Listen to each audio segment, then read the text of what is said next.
Hello everyone, మీరు చూస్తుంది Suman TV. నేను మీ కీర్తి. ఈరోజు నాతో పాటు ఉన్నారు హోమియోపతి ఫిజిషియన్ డాక్టర్ చేతన్ గారు. నమస్తే చేతన్ గారు. నమస్తే మేడం. మోకాళ్ళ నొప్పులు అన్నది సర్వసాధారణం అయిపోయింది. అసలు ఎందుకు వస్తాయండి మోకాళ్ళ నొప్పులు? ఎందుకు అంత తొందరగా అరిగిపోతున్నాయి? ఇప్పుడు జనరల్గా మన అందరికీ తెలుసు, వెయిట్ ఎక్కువ ఉన్న వాళ్ళకి మోకాళ్ళ నొప్పులు ఉంటాయి. ఎందుకు? బరువు ఎక్కువ పడుతుంది కదా మోకాళ్ళ మీద. మళ్ళీ దాని తర్వాత నిద్ర కూడా తక్కువ ఉంటే మోకాళ్ళ నొప్పులు వస్తాయి. దానికి దీనికి ఏంటి సార్ సంబంధం అసలు? ఇప్పుడు మనం నిద్ర ఎందుకు పోతాం? మన బాడీ రిలాక్స్ అవ్వాలి. ప్లస్ ఈ రోజుల మనం మార్నింగ్ నుంచి ఈవినింగ్ వరకు నైట్ వరకు పని చేస్తాం కదా, మళ్ళీ ఈ పని చేసినప్పుడు కొన్ని డ్యామేజ్లు అవుతాయి మన బాడీలో. అవన్నీ రిపేర్ అవ్వాలి కదా. అవి ఎప్పుడు రిపేర్ అవుతాయి? నైటే రిపేర్ అవుతాయి. మీరు ఎప్పుడైనా గమనించండి, ఫుల్ జ్వరం ఉంది మీకు, 2-3 రోజులు ఉంటుంది, మళ్ళీ సడన్గా ఒకరోజు ఈవినింగ్ వరకు ఫుల్ డల్ ఉంటుంది, నెక్స్ట్ డే లేవ్వంగానే మనకు ఫ్రెష్ అయిపోతుంది. ఎందుకంటే మన బాడీ ఎప్పుడు రిపేర్ అవుతుంది? మనం పడుకున్నప్పుడు రిపేర్ అవుతుంది. సో మనకు నిద్ర కరెక్ట్ లేదనుకోండి, మోకాళ్ళ నొప్పులు స్టార్ట్ అవుతాయి. ఆ డ్యామేజ్లు అట్లనే పెరిగి మళ్ళీ గుజ్జు ఉంటుంది కదా, అది అరిగిపోతుంది over a period of time. దాన్ని ఆస్టియో ఆర్థరైటిస్ అంటారు. ఆస్టియో ఆర్థరైటిస్ మెల్లగా డెవలప్ అవుతుంది. విటమిన్ డి డెఫిషియన్సీ ఉంది, మీ పోస్చర్ సరిగా లేదు, మీ వెయిట్ ఎక్కువ ఉంది, మీకు నిద్ర సరిగా వస్తలేదు, మీ ఆహారం కరెక్ట్ లేదు, అడ్డం దొడ్డం అన్నీ తింటున్నారు మీరు బయట. అప్పుడు దానివల్ల మళ్ళా పిజ్జాలు, బర్గర్లు, నాన్ వెజ్లు, బయట ఫ్రైడ్ చికెన్లు ఇవన్నీ తింటున్నారు, దానివల్ల వస్తుంది. కొందరు ఏం చేస్తారు? ఆల్కహాల్, స్మోకింగ్ అన్నీ చేస్తారు. ఇంకా ఎందుకు? అరే మేము ఎన్ని గంటలు పనిచేస్తున్నాం, మాకు రిలాక్సేషన్ కావాలనేసి అంటారు. ఫస్ట్ ఆఫ్ ఆల్ ఇంత రుద్ది పనిచేసే అవసరం లేదు. మీరు ఎంత రుద్దినా వచ్చేది అంతే వస్తుంది మీకు. మీరు ప్రొడక్టివిటీ స్మార్ట్ వర్క్ చేయాలి, హార్డ్ వర్క్ కన్నా స్మార్ట్ వర్క్ చేయాలి. మళ్ళీ దాన్ని కాంపన్సేట్ చేయడానికి ఇవన్నీ చేస్తారు, మళ్ళీ వేరే బర్డన్ పడుతుంది. ఇవన్నిటి వల్ల మనకు మోకాళ్ళు డ్యామేజ్ అవుతాయి. ఇవి అందరికీ తెలుసు, కానీ నేను మీకు కూడా చెప్తా.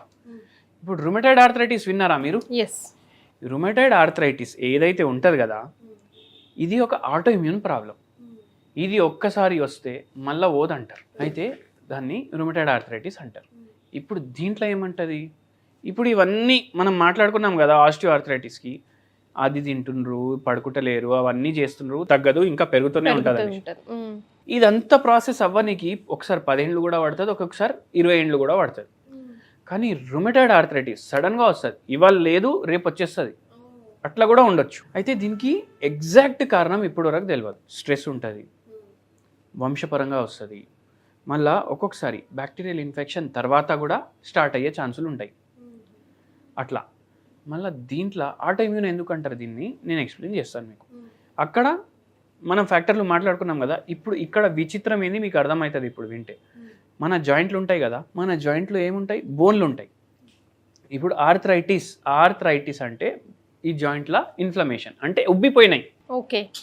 ఇప్పుడు ఇవి ఎందుకు ఉబ్బిపోయినాయి అంటే, మన ఇమ్యూన్ సిస్టమ్ ఉంటుంది కదా, ఇమ్యూనిటీ పెంచుతుంది, ఫుడ్ తింటే అది అని మాట్లాడుకుంటాం కదా మనం, అది డిస్టర్బ్ అయిపోతుంది.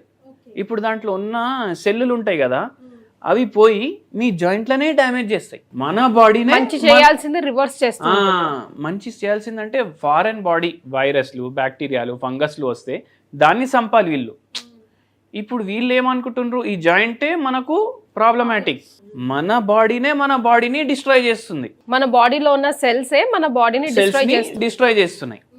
దాన్ని ఆటో ఇమ్యూన్ అంటారు. ఒక పేషెంట్కి అయింది అట్లా అయితే హాలత్ ఎట్లా అయిపోయిందంటే, ఇప్పుడు అన్ని జాయింట్లని అటాక్ చేయడం మన బాడీనే, అవి వంకర్ పోతాయి. ఇప్పుడు స్ట్రేట్ ఉన్నాయి కదా నా ఫింగర్లు, వేళ్ళు స్ట్రేట్ ఉన్నాయి కదా, ఇవి ఇట్లా తేడామేడా అయిపోతాయి, మొత్తం ఇట్లా జిగ్జాగ్ అయిపోతాయి, అట్లా అయిపోతాయి మొత్తం. ఇట్లా ఫోల్డ్ చేయడానికి రాదు. ఎక్స్ట్రీమ్ ఉంటేనండి? ఎక్స్ట్రీమ్ ఉంటే ఇది 1 year లో కూడా డెవలప్ అవ్వచ్చు ఇంత ఎక్స్ట్రీమ్ లా. సో ముందు నుంచి బాడీ ఎటువంటి సిమ్టమ్స్ ఇస్తుంది? ముందు నుంచి జస్ట్ నొప్పులు స్టార్ట్ అవుతాయి. ఇప్పుడు జస్ట్ మైల్డ్ గా నొప్పులు అవుతున్నాయి, పొద్దుగాల లేవంగానే నొప్పులు అవుతున్నాయి. మనం ఏమనుకుంటాం? విటమిన్ డి తక్కువ ఉంటుంది, గోళీలు వేసుకుందాం మంచిగా అయిపోతుంది అనుకుంటాం. అట్లనే మెల్లమెల్లగా మోకాలు నొప్పులు, చిన్న జాయింట్లు నొప్పులు. ఇప్పుడు ఒక పేషెంట్కి ఇట్లనే వచ్చింది మన దగ్గరికి ఈ ప్రాబ్లం. ఇప్పుడు చికెన్ గునియా నొప్పులకి మరి ఈ జాయింట్ నొప్పులకి ఏంటి సార్ డిఫరెన్స్? చికెన్ గునియా ఉన్నప్పుడే మనకు నొప్పులు స్టార్ట్ అవుతాయి, 3-4 నెలలు ఉంటాయి, పోతాయి. మళ్ళీ చికెన్ గునియా నొప్పుల వల్ల కూడా ఒక్కొక్కసారి అట్లనే కంటిన్యూ అయిపోతుంది.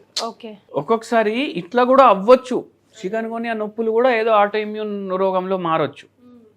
సో ఇది కూడా అట్లనే ఒక బ్యాక్టీరియల్ ఇన్ఫెక్షన్ తర్వాత కూడా ఇట్లా అవ్వచ్చు. అవ్వచ్చు, ఇట్లనే అవుతుందని నేను అంటాను. పాసిబిలిటీస్ పాసిబిలిటీలు మళ్ళీ వంశపరంగా కూడా ఉంటాయి.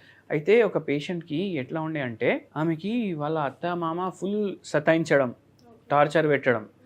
అయితే ఆమెకి భరతనాట్యం అంటే ఫుల్ అంటే ఇష్టం అని ఉండే. ఆమెకి ఈ రోగం వచ్చి అది చేయలేకపోతుంది అనమాట. అయితే మళ్ళా తర్వాత తగ్గినాక మళ్ళీ స్టార్ట్ చేసుకున్నాం. ఇది ఒక్కసారి వస్తే తగ్గదు అంటారు, మన దగ్గర తగ్గినాం. సో హోమియోపతిలో బెస్ట్ రిజల్ట్స్ ఉన్నాయంటారు. చాలా మంచి రిజల్ట్లు ఉంటాయి. అయితే ఇప్పుడు మనం హోమ్ రెమెడీ కూడా చెప్తాం. హోమ్ రెమెడీతో పాటు మనము హోమియోపతి మందులు కూడా ఇస్తాం. ఇప్పుడు స్ట్రెస్ కూడా ఒక ఫ్యాక్టర్ ఉంటుంది. అయితే ఈ పేషెంట్కి మనం ఏం హోమ్ రెమెడీ చెప్పినాం మీకు చెప్తాను. ఇప్పుడు క్యాలెండ్యులా అనేసి ఒకటి హోమియోపతి మందు వస్తుంది. Calendula mother tincture. ఇప్పుడు మనం ఇంటికాడ డెటాల్ గిటాలు ఇవన్నీ పెట్టుకుంటాం కదా, దాని బదులు మీరు ఇంట్లో క్యాలెండ్యులా మదర్ టింక్చర్ పెట్టండి. ఓకే. ఇప్పుడు పిల్లోడు ఉన్నాడు మీ ఇంట్లో, పడిపోయిండు, వానికి మోకాలకు దెబ్బ తాకింది, రక్తం వస్తుంది, క్యాలెండ్యులా మదర్ టింక్చర్ తీసుకొని కాటన్ మీద పెట్టి అక్కడ అప్లై చేయండి, మంచిగా అయిపోతుంది అది తొందరగా. ఎందుకు? దీంట్లో యాంటీ ఫంగల్ ప్రాపర్టీలు ఉంటాయి, యాంటీ బ్యాక్టీరియల్ ప్రాపర్టీలు ఉంటాయి, యాంటీ వైరల్ ప్రాపర్టీలు ఉంటాయి, ఇవన్నీ ఉంటాయి. మళ్ళీ యాంటీ ఇన్ఫ్లమేటరీ ప్రాపర్టీలు ఉంటాయి, హీలింగ్ తొందరగా చేస్తుంది. ఇది కొందరు వేరే వేరే దేశాల్లో ఎక్కడైతే వాళ్ళు హోమియోపతి కూడా వాడతారు కదా, ఇప్పుడు సిజేరియన్ సెక్షన్లు చేస్తారు కదా, ఇది యాంటీసెప్టిక్ యాంటీ బ్యాక్టీరియల్ లాగా వాడతారు అక్కడ. క్యాలెండ్యులా మదర్ టింక్చర్ కుట్లేస్తారు కదా, అప్పుడు క్యాలెండ్యులా మదర్ టింక్చర్ వాడతారు వాళ్ళు. ఇప్పుడు మన దగ్గర తెలియదు, మనం ఏమనుకుంటాం, అరే హోమియోపతి, మనం ఎవరికి అంత అది ఉండదు జనరల్గా అవేర్నెస్. కానీ హోమియోపతి మందులు వేరే దేశాల్లో ఇట్లా కుట్లు వేసేటప్పుడు కూడా వాళ్ళు క్యాలెండ్యులా మదర్ టింక్చర్లు వాడతారు. అయితే అంత స్ట్రాంగ్ ఉంటుంది ఇది. ఇప్పుడు మన దగ్గర డెటాల్ సేవలోని ఎట్లా, ఇప్పుడు దానికన్నా ఎక్కువ పవర్ఫుల్ ఉంటుంది ఇది. అయితే ఇన్ని ప్రాపర్టీలు ఉంటాయి. అయితే ఈ క్యాలెండ్యులా మదర్ టింక్చర్ మనం పిల్లలకైతే అప్లై చేయమని చెప్తున్నాం. ఇప్పుడు విచిత్రమైనది నేను ఒకటి చెప్తా. ఈ క్యాలెండ్యులా మదర్ టింక్చర్ దేంతో చేస్తారు మీకు తెలుసా? క్యాలెండ్యులా పువ్వుతోటి చేస్తారు. క్యాలెండ్యులా పువ్వు అంటే దేన్ని అంటాం యాక్చువల్గా, నేను ఇప్పుడు చెప్తాను మీకు. మనం బంతి పువ్వులు తెస్తామా, అది క్యాలెండ్యులా. ఓ, ఈ బంతి పువ్వులే క్యాలెండ్యులా. దీంట్లో ఎన్ని మెడిసినల్ ప్రాపర్టీలు ఉన్నాయి, మేము మందులు చేసుకోవడానికే వాడుకుంటున్నాం దీన్ని, మనకు తెలియదు. ఈ బంతి పువ్వులు ఏం చేయండి అంటే, తీసుకురండి మంచిగా. ఇప్పుడు మనం అప్పడాలు చేసుకుంటాం కదా, అట్లా దీన్ని మొత్తం ఆకులన్నీ చించేసి ఆ గ్రీన్ కలర్ది పడేసేయండి. ఇన్ని ఆకులు జమ అవుతాయి కదా, సన్ డ్రై చేసుకోండి దీన్ని. సన్ డ్రై చేసుకొని డ్రై రోస్ట్ చేసుకోండి. డ్రై రోస్ట్ అంటే ఓన్లీ ఆయిల్ గీల్ ఏమేయొద్దు. ఒక ప్యాన్ తీసుకొని దీన్ని వేసి డ్రై రోస్ట్ ఎండిపోతుంది మొత్తం. ఎండిపోతే ఎంత ఈ క్వాంటిటీ ఉంటుంది కదా, అంత చాక్పతి వేయండి దాంట్లో, కలుపుకోండి, పెట్టుకోండి. ఇప్పుడు డైలీ మీరు చాయ్ తాగుతారు కదా, పాలు వేసుకొని దాన్ని మంచిగా ఉడకబెడతారు కదా, అదంతా ఏం అవసరం లేదు. వేడి నీళ్ళు దాంట్లో 1 స్పూన్ ఇది, స్టవ్ ఆఫ్ చేయండి, 2 నిమిషాలు వదిలేసేయండి. చాయ్ కలర్ కూడా వస్తుంది, క్యాలెండ్యులా ఉన్న మెడిసినల్ ప్రాపర్టీలు కూడా వస్తాయి.